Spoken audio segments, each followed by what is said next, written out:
నమస్తే, welcome to mega nine health time. Health టైంలో ఈరోజు పీసీఓడి గురించి మాట్లాడబోతున్నాం. నాతో పాటు ఉన్నారు డాక్టర్ సహజ గారు, జనరల్ ఫిజిషియన్, అలాగే న్యూట్రిషనిస్ట్ కూడా. సో ఈరోజు తను అడిగి పీసీఓడి రావడానికి గల కారణాలు ఏమిటి, వచ్చే ముందు లక్షణాలు ఏ విధంగా ఉంటాయి, అసలు దాన్ని అరికట్టవచ్చా, ఒకవేళ అరికట్టాలి అంటే మనం ఎలాంటి జాగ్రత్తలు తీసుకోవాలి, ఆడవాళ్ళలో ఏ ఏజ్లో ఇలాంటి సమస్యలు వచ్చే అవకాశం ఉంది, ఈ విషయాలన్నీ మాట్లాడే ప్రయత్నం చేస్తాను. వీడియో ఎక్కడ స్కిప్ చేయకండి. నమస్కారం అండి. So what is PCOD? ముందు చాలామందికి కోర్స్ చాలా వీడియోస్ అందరూ చూసుంటారు, బట్ పీసీఓడి కరెక్ట్గా ఎగ్జాక్ట్గా నాలెడ్జ్ ఉండదు. పీసీఓడి అంటే ఏమిటి ముందు చెప్పండి. యాక్చువల్లీ పీసీఓఎస్ ఇంతకుముందు అంతా వినకపోయేది. లాస్ట్ 10 years నుంచి చాలా ఎక్కువ వింటున్నాం. ఆల్మోస్ట్ ఎవ్రీ 10 womenలో ఒకరికి పీసీఓఎస్ కానీ పీసీఓడి కానీ ఉంటుంది.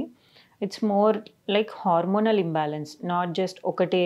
అంటే పీసీఓఎస్ అనగానే పీరియడ్స్ రిలేటెడే కాకుండా ఓవరాల్గా బాడీని ఎవ్రీ హార్మోన్ని ఎఫెక్ట్ చేస్తుంది. సో యాజ్ సచ్ పీసీఓఎస్ ఏంటి అంటే syndrome, like ovarian male hormones పెరిగిపోతాయి, ఈ ఫీమేల్ హార్మోన్స్ తగ్గిపోయి ఫీమేల్లో జనరల్లీ ప్రొజెస్ట్రాన్ కానీ ఈస్ట్రోజన్ కానీ ఉంటాయి కదా. సో అవి సైక్లికల్లీ రిలీజ్ అవ్వకుండా ఎక్కువ టెస్టోస్టెరాన్ డామినెన్స్ వస్తుంది. సో దానివల్ల వచ్చే లక్షణాలు ఉంటాయి. అండ్ హార్మోనల్ ఇంబ్యాలెన్స్ అంటున్నాం కదా. So thyroid, generally thyroid abnormal అయ్యే ఛాన్స్ ఉంది. అండ్ ఆల్సో కూడా ఇన్సులిన్ సెన్సిటివిటీ, లైక్ సెన్సిటివిటీ అనేది తగ్గిపోయి ఇన్సులిన్ రెసిస్టెన్స్ వస్తుంది. సో వాళ్ళు డయాబెటీస్కి ప్రోన్ అయ్యే ఛాన్స్ కూడా ఉంటుంది. సో ఓవరాల్గా ఇది మెటబాలిక్ డిజార్డర్ లాగా and with hormonal imbalance. So ఈ పీసీఓడి వచ్చే ముందు ఉమెన్లో ఎలాంటి లక్షణాలు కనిపిస్తాయి? నాకు పీసీఓడి వచ్చే ఛాన్సెస్ ఉంది, డాక్టర్ని కన్సల్ట్ అవ్వాలి అని ఎప్పుడు తెలుస్తుంది? ఏదో ఫ్యామిలీ హిస్టరీ ఉంటే ఆల్రెడీ, అంటే మెన్స్ట్రల్ ఇర్రెగ్యులారిటీస్, కొంతమందికి ఏంటంటే ఫ్యామిలీస్లో 40 day cycle, 35 to 40 day cycle అట్లా రన్ అవుతూ ఉంటుంది. అట్లా ఉంటే నాట్ ఏ ఇష్యూ. కానీ first actually period related symptoms రాకంటే ముందు కూడా కొంచెం వెయిట్ గెయిన్ అవ్వడము, అది కూడా బెల్లీ ఫ్యాట్ ఎక్కువ రావడము, అండ్ కొంచెం మేల్ టైప్ ఫేషియల్ హెయిర్ రావడము, యాక్నే ఉండడము, అలాంగ్ ద జా లైన్ అంతా యాక్నే రావడం కానీ, అండ్ ఫెటీగ్, కాన్స్టెంట్గా క్రేవింగ్స్ ఉంటాయి. అండ్ బాగా నిద్రపోయినా కూడా ఇంకా స్లీప్లెస్నెస్ అనిపించి కొంచెం తొందరగా అలసిపోయినట్టు అనిపించడము, మూడ్ ప్రాపర్గా ఉండకపోవడము, ఇవన్నీ ఎర్లీ సైన్స్. సో దీని తర్వాత ఇంకా పీరియడ్ రిలేటెడ్ ఇష్యూస్ కూడా వస్తుంటాయి. సో పీసీఓడి ఉంది, ఎలాంటి టెస్ట్లు చేయించుకోవాలి? ఆ టెస్ట్లు ఎలాంటివి అందుబాటులో ఉన్నాయి, రెగ్యులర్గా ఎలాంటి టెస్ట్లు చేయించుకోవాలి? సో ఒకటి, పీసీఓఎస్ ఎందుకు ఇంపార్టెంట్ అంటే యూజువల్లీ చైల్డ్ బేరింగ్ ఏజ్లోనే చూస్తాం మనం. అంటే child bearing age, once fertility issues వస్తాయి అన్నదానికి ట్రీట్మెంట్ కోసం వచ్చినప్పుడు వాళ్ళు పీరియడ్స్ ఇర్రెగ్యులర్ అవుతున్నాయా లేదా అని చెక్ చేసినప్పుడు స్కాన్లో అప్పుడప్పుడు అంటే ఇన్సిడెంటల్ ఫైండింగ్ అంటాము, అప్పుడప్పుడు ఉట్టిగానే ఓవరీస్లో సిస్ట్లు ఉన్నాయి, సో ఏం చేంజెస్ లేకపోయినా ఓవరీస్లో సిస్ట్లు ఉన్నాయి, సో పీసీఓఎస్ పాలిసిస్టిక్ మార్ఫాలజీ ఉంది అని చెప్తాం. అట్లాంటప్పుడు ఎక్కువ ట్రీట్ చేయము, బట్ లైఫ్ స్టైల్ జాగ్రత్తగా పెట్టుకోండి. సో దీంతో పాటు అంటే ఫర్టిలిటీ ఇష్యూస్ ఉంటే ఫర్టిలిటీ దానికోసము హార్మోనల్ సప్లిమెంట్స్ కానీ ప్రొజెస్ట్రాన్, ఆ సప్లిమెంట్స్ ఇస్తుంటాము. సో ఫర్టిలిటీ ఇష్యూస్ కాకుండా ఇంకా యాజ్ అ ఫిజిషియన్ నేను దేని కన్సర్న్ అంటే థైరాయిడ్ అబ్నార్మాలిటీస్ ఉంటున్నాయా, వాళ్ళకి ఏమన్నా మెటబాలిక్ సిండ్రోమ్లో ఉన్నారా, లైక్ ఓవర్ వెయిట్ ఉన్నారా, ఇన్సులిన్ రెసిస్టెన్స్ ఉందా, వాళ్ళ లైఫ్ స్టైల్ ఎట్లా ఉంది, స్లీప్ ఎట్లా ఉంది, ఈ ప్యాటర్న్స్ అన్నీ చూసి ఎక్కడ కరెక్ట్ చేసుకోగలిగితే, అంటే ఇన్సులిన్ రెసిస్టెన్సే ఉంది అంటే ప్రీ డయాబెటీస్లోనే ఉన్నారు అనుకుంటే లైఫ్ స్టైల్ చేంజెస్ చెప్తాము. ఆల్రెడీ డయాబెటిక్ రేంజ్లో ఉన్నారు అనుకున్నప్పుడు మెడికేషన్ స్టార్ట్ చేస్తాం. సేమ్ యాజ్ షుగర్ ఉన్న వాళ్ళని ఎట్లా ట్రీట్ చేస్తామో అట్లానే ట్రీట్ చేస్తాం. సో థైరాయిడ్ కూడా మళ్ళీ చెక్ చేసుకుంటాము. థైరాయిడ్ జస్ట్ అబోవ్ నార్మల్ ఉందా, లేదు ట్రీట్మెంట్ రేంజ్లో ఫాలో అవుతుందా, అంటే TSH అనేది 10 అబోవ్ ఉంటుందా, అట్లా ఉన్నప్పుడు ట్రీట్మెంట్ స్టార్ట్ చేసుకుంటాము. సో పీసీఓడి ఉన్నప్పుడు ఎలాంటి ఫుడ్ తినాలి? యాజ్ ఎ న్యూట్రిషనిస్ట్గా మీరు చెప్పండి. అంటే ఫుడ్ చాలా ఇంపార్టెంట్ కదా, చాలామందికి క్రేవింగ్స్ వస్తాయి, మీరు చెప్పారు కాబట్టి ఎలాంటి ఫుడ్ తింటే వాళ్ళు హెల్దీగా ఉంటారు? సో అన్నిటికీ మెయిన్ థింగ్ అంటే పీసీఓఎస్ అనగానే కంప్లీట్లీ కార్బోహైడ్రేట్స్ కట్ చేయాలి అట్లానేం లేదు. మళ్ళీ సేమ్ బ్యాలెన్స్డ్ మీల్ అంటాము. బ్యాలెన్స్డ్ మీల్స్తో పాటు కొంచెం ఏంటంటే మనం హార్మోన్స్ రిలేటెడ్ సీడ్ సైక్లింగ్ చెప్తుంటాము.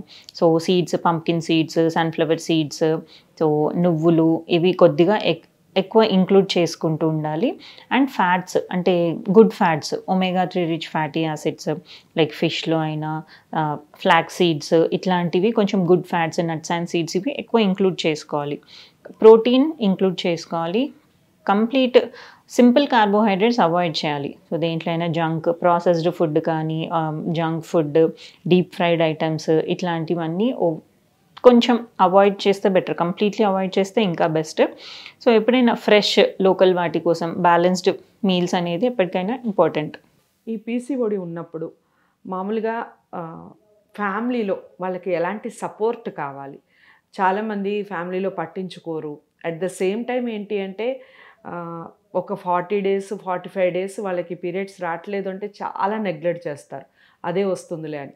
రేపొద్దున పెళ్ళయ్యాక పిల్లలకి చాలా ప్రాబ్లం అవుతుంది. చాలామంది ఇళ్లలో ఇది కనిపిస్తుంది. ఎలాంటి జాగ్రత్తలు తీసుకోవాలి వాళ్ళు? సో కమింగ్ టు ఫ్యామిలీ సపోర్ట్కి వస్తే, పీసీఓఎస్ ఉన్నప్పుడు కొంచెం ఎమోషనల్లీ డిస్టర్బ్ అవుతారు, కొంచెం బాగా లో మూడ్ ఉంటుంది. అంటే జస్ట్ మ్యారేజ్ తర్వాత కొంచెం డిటెక్ట్ అయితే అన్ని ఫ్యామిలీస్ అంత పాజిటివ్గా యాక్సెప్ట్ చేయకపోవచ్చు. కొంచెం బ్లేమ్ ఎక్కువ గర్ల్ మీదికి వెళ్ళే ఛాన్స్ ఉంటుంది, ఎక్కువ ఉంటుంది. బట్ అంటే గుర్తుపెట్టుకోండి, ఎప్పుడైనా ఇది ఏదో ఒక ఫుడ్ తినడం వల్లనో ఏదో చేయడం వల్లనో ఆ లేడీ ఏం చేసినా చేయకపోయినా పీసీఓఎస్ వచ్చే ఛాన్స్ ఉంటే వస్తుంది. సో కంప్లీట్లీ బ్లేమ్ చేయలేము. సో ఫ్యామిలీ అంతా కొంచెం పాజిటివ్గా సపోర్టివ్గా ఉండాలి. ఏం బెటర్ అవుతుంది. ఇన్ కేస్ ఓవర్ వెయిట్ ఉంది అనుకోండి, అంటే ఉంటే కొద్దిగా వెయిట్ తగ్గడానికి హెల్ప్ చేయాలి, మోటివేట్ చేయాలి. కానీ అంటే సర్కాస్టిక్గా ఇట్లా ఉంది నీకు, అది దానివల్ల అవుతుంది, దానివల్ల పిల్లలు పుట్టట్లేరు, అట్లాంటి బ్లేమ్ గేమ్ అనేది ఎప్పటికైనా హెల్ప్ చేయదు. సో సపోర్టివ్గా, మూడ్ డిస్టర్బెన్సెస్ కూడా ఉంటాయి కాబట్టి కొంచెం ధైర్యం చెప్పడము, ఓకే అంటే ఏం చేస్తే బెటర్ అవుతుంది, ట్రీట్మెంట్ తీసుకోవడమా, ఫర్టిలిటీ ఇష్యూస్ ఉంటే అంటే పీరియడ్ ఇర్రెగ్యులారిటీస్ అవి ఉంటే దానికి గైనకాలజిస్ట్ని కన్సల్ట్ అయ్యి దానికి ట్రీట్మెంట్ అవ్వడము. సో డయాబెటీస్ ఉన్నప్పుడు దానికి తగ్గట్టుగా ఫుడ్ కొంచెం బ్యాలెన్స్ చేసుకొని డైలీ ఎక్సర్సైజ్ యాడ్ చేసుకోవడము. అండ్ ఓవరాల్గా ఫ్యామిలీ మెంబర్స్ అందరూ పాజిటివ్ ఎన్విరాన్మెంట్ ఉండి సపోర్టివ్ ఎన్విరాన్మెంట్ ఉంటేనే ఆ పీసీఓఎస్ నుంచి కంప్లీట్ రికవరీ అనేది చూస్తాం. ఫ్యామిలీ హిస్టరీ బలంగా ఉంటే, అంటే హిస్టరీలో ఈ పీసీఓడి ప్రాబ్లం ఉన్నప్పుడు ముందుగా ఎలాంటి టెస్టులు చేయించుకోవాలి, అలాగే వాళ్ళు ఎలాంటి జాగ్రత్తలు తీసుకోవటం వల్ల వాళ్ళ లైఫ్ హ్యాపీగా సాగుతుంది? సో ఆల్రెడీ ఫ్యామిలీ హిస్టరీ ఉన్నప్పుడు it's same like more diabetes కానీ క్రానిక్ ఇల్నెసెస్ ఇవన్నీ ఏంటంటే పాలిజీనిక్ అంటాం. అంటే ఒకటే జీన్ స్పెసిఫిక్గా ఇదే కాజ్ చేస్తుంది అని ఏమీ ఉండదు. ఇది మోర్ లైక్ ఇంకా లైఫ్ స్టైల్ పైన కూడా డిపెండ్ అవుతుంది. సో టెస్ట్లు ఏముంటాయి అంటే ఫస్ట్ మీరు ఒకటి ఐడెంటిఫై చేసుకోవాలి మీ అంతటా మీరు. ఫస్ట్ వార్నింగ్ సైన్స్ అంటాం. సో వార్నింగ్ సైన్స్ యాజ్ మనం చెప్పుకున్నట్టు ఫీమేల్ హార్మోన్స్ తగ్గిపోయి మేల్ హార్మోన్స్ పెరిగినప్పుడు కొంచెం హెయిర్ ఫాల్ రావడము, ఫేషియల్ హెయిర్ పెరగడము, ఫ్యాట్ గెయిన్ అవ్వడం, అంటే ప్రాపర్గా బ్యాలెన్స్డ్గా తింటున్నా కూడా ఎక్సర్సైజ్ చేస్తున్నా కూడా వెయిట్ పెరిగిపోతున్నా అట్లా అనుకున్నప్పుడు, అండ్ డెఫిషియన్సీస్ ఏమైనా ఉన్నాయా చెక్ చేసుకోవాలి, థైరాయిడ్ ఏమన్నా అబ్నార్మల్ అవుతుందా చెక్ చేసుకోవాలి, సో డయాబెటీస్ ఏమన్నా వచ్చే రిస్క్ అవుతుందా, ఎందుకు ఇట్లా అవుతుంది అనేది కొంచెం చెక్ చేసుకోవాలి. మీ బాడీని మీరు కాన్స్టెంట్లీ అబ్జర్వ్ చేసుకుంటూ ఉన్నప్పుడు ఇవన్నీ కొంచెం ఎర్లీ స్టేజెస్లో డిటెక్ట్ చేయొచ్చు. అండ్ ఇంకొకటి మెయిన్ థింగ్ సైకిల్స్ మీకు ఆల్రెడీ 28 to 30 days సైకిల్ ఉంది, బట్ ఇప్పుడు మాత్రం 15-20 daysకే వచ్చేస్తుంది, or prolonged 40 days 45 days 35 days అట్లా డిలే అవుతుంది అనుకుంటే ఫస్ట్ సైకిల్ అబ్జర్వ్ చేయండి. నెక్స్ట్ సైకిల్కి కూడా ఒకవేళ అట్లానే అవుతుంది or heavy bleeding, very minimal bleeding అట్లా అవుతుంది అన్నప్పుడు ఇమీడియట్లీ డాక్టర్ని కన్సల్ట్ అయితే కన్సర్న్ టెస్ట్ మోర్ ఈ metabolic panel related health testings అన్నీ అడ్వైస్ చేస్తారు.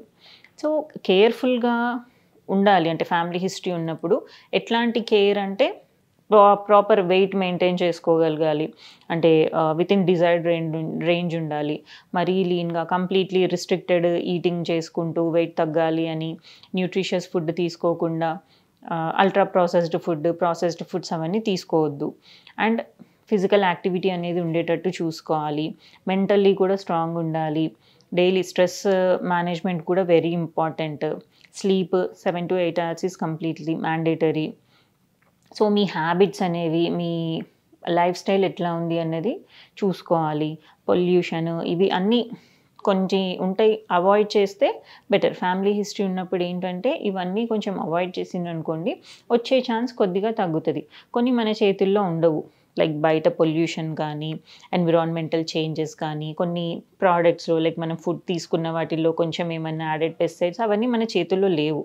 అవి మనకు మ్యాండేటరీ, అంటే ఏం చేయలేము కాబట్టి వాటి గురించి థింక్ కూడా చేయాల్సినంత అవసరం లేదు. మీ చేతుల్లో ఉన్న వాటిని చూసుకోండి. డైలీ మీ స్లీప్ మంచిగా మెయింటైన్ చేసుకోవడము, న్యూట్రిషియస్ ఫుడ్ తీసుకోవడము, ఎక్సర్సైజ్ చేసుకోవడము, మంచిగా స్ట్రెస్ ఫ్రీగా హ్యాపీగా ఉండడము, మూడ్ ఎప్పుడు మంచిగా ఉండేటట్టు చూసుకోవడము, ఇవన్నీ మీ హ్యాండ్స్లో ఉన్నాయి కాబట్టి వీటిపైన కాన్సన్ట్రేట్ చేయండి. చాలా వాల్యుబుల్ ఇన్ఫర్మేషన్ ఇచ్చారు సహజ గారు. థ్యాంక్ యూ సో మచ్ స్టూడియోకి వచ్చి వాల్యుబుల్ ఇన్ఫర్మేషన్ ఇచ్చినందుకు. మీకు పీసీఓడి ప్రాబ్లం ఏదన్నా ఉన్నా లేదా డాక్టర్ని కన్సల్ట్ కావాలి అనుకున్నా స్క్రీన్ మీద కనపడే నెంబర్కి కాల్ చేయండి. హెల్త్ టైం మీకు ఎప్పుడూ అందుబాటులో ఉంటుంది. మెగా9 హెల్త్ టైం. మళ్ళీ మెగా9 హెల్త్ టైంలో మళ్ళీ కలుసుకుందాం. అంతవరకు సెలవు. నమస్తే.